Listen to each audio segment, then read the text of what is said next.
Plus, Today's news. This is CBS News on the Hour, presented by Indeed.com. I'm Monica Ricks in New York. Communities are reeling today after a deadly weekend of gun violence. We had 15 teenagers that came through our emergency room, all of which had sustained gunshot wounds. Heidi Smith works at a hospital in Dadeville, Alabama, where 4 people were killed and dozens were injured at a Sweet 16 party. Here's CBS's Christian Benavides. Antoine Woody says he knows 2 of the victims, including his best friend. We love each other, and I just hate that it had to happen like that. The mayor of the city northeast of Montgomery, with a population of about 3,200, says the tragedy came as a shock. I go to the hospital and wasn't expecting what I saw. There was people everywhere running and yelling and crying. Witnesses claim there was more than one shooter, but no arrests have been made. 16-year-old Ralph Yarl is fighting for his life in Kansas City, where he got shot for ringing the wrong doorbell.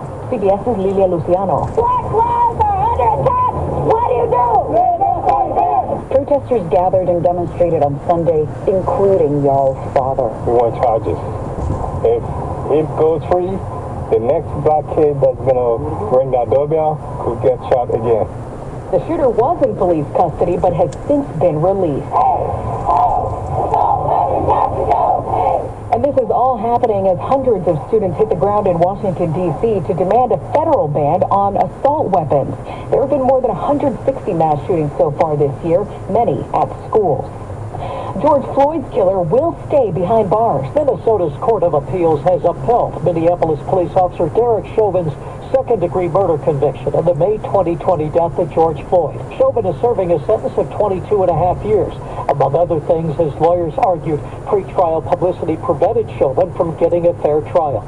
That's CBS's Jim Crisula. We're scrubbing our launch attempt for today, and we are... SpaceX scrubbed its first launch attempt of a giant 400-foot Starship rocket this morning in Texas. Apparently, there was a problem with its first stage booster.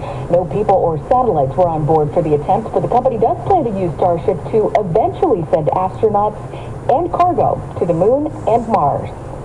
Well, tomorrow is tax day, and this year, IRS Commissioner Danny Warfel says many Americans will see smaller refunds as COVID tax breaks start to expire. As we are coming out of the pandemic, these COVID-related benefits are expiring, and taxpayers will see that in the outcome of their refunds.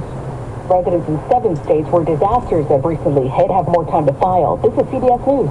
Well, that's today's news. Today's news. I didn't hear any good news, did you?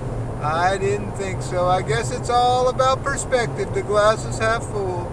Well, as always, I want to thank you again for coming along with me on these Dash Cam News adventures.